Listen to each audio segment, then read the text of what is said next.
Le centre communautaire de Kabeya Kamwanga Etienne Tshisekedi Wamulumba est les prototypes d'infrastructures prévus dans les cadres du programme de développement des 145 territoires. Avec des salles de classe bien équipées en bancs et matériel informatique, ces complexes offrent tous les conforts pour favoriser une formation d'élite les jours comme la nuit.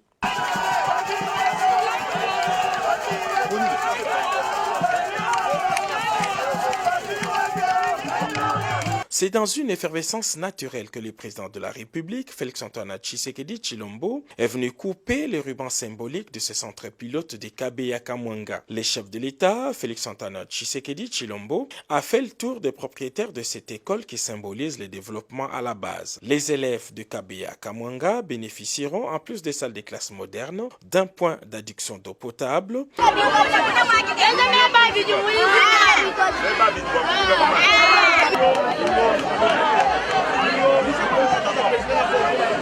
d'un centre récréatif pour élèves, d'un centre hospitalier moderne et d'une centrale photovoltaïque pour l'énergie. Pour le président de la République, ce genre de centre doit être reproduit dans les autres territoires du pays. Autre symbole de développement à la base, les projets d'adduction d'eau potable initiés par Mme Clotilde Kapinga Mulumba, présidente de la Fondation Mutota. 6 sources naturelles d'eau potable ont été aménagées pour produire 200 000 mètres d'eau cube par heure, quantité suffisante pour alimenter toute la cité de Kabeya Kamwanga. C'est un projet initié par Mama Kapinga Mulumba, qui est la présidente de l'ONG Mutota. C'est un projet initié par une ONG, financé par FPI, Fonds de promotion de l'industrie, pour donner de l'eau. À Kabeya Kamwanga, nous avons 3 composantes.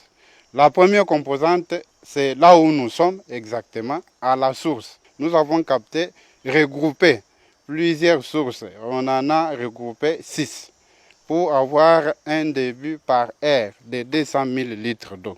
Donc c'est ça, ce que vous voyez ici, ce n'est pas une piscine, c'est un bac de captage.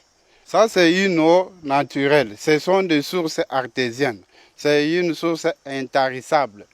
Donc, naturellement, ça n'a même pas besoin d'un traitement parce qu'il y a eu déjà les analyses physico-chimiques, les paramètres physiques de l'eau, les paramètres biologiques. Je parlais physique, chimique et biologique. Donc, toutes ces analyses-là ont été effectuées et l'eau a été certifiée naturellement potable. Car cela ne tient pendant le parcours du transport. L'eau peut être infectée, c'est ainsi qu'il y a une disposition de traitement, la chloration en ligne qui sera juste placée juste après le château d'eau. Le projet est actuellement dans sa phase finale. Les centres de captage et pompage sont déjà reliés au grand château d'eau de la cité de Kabeya Kamwanga. Une trentaine de bornes fontaines sont déjà disséminées à travers la cité pour livrer de l'eau potable à la population.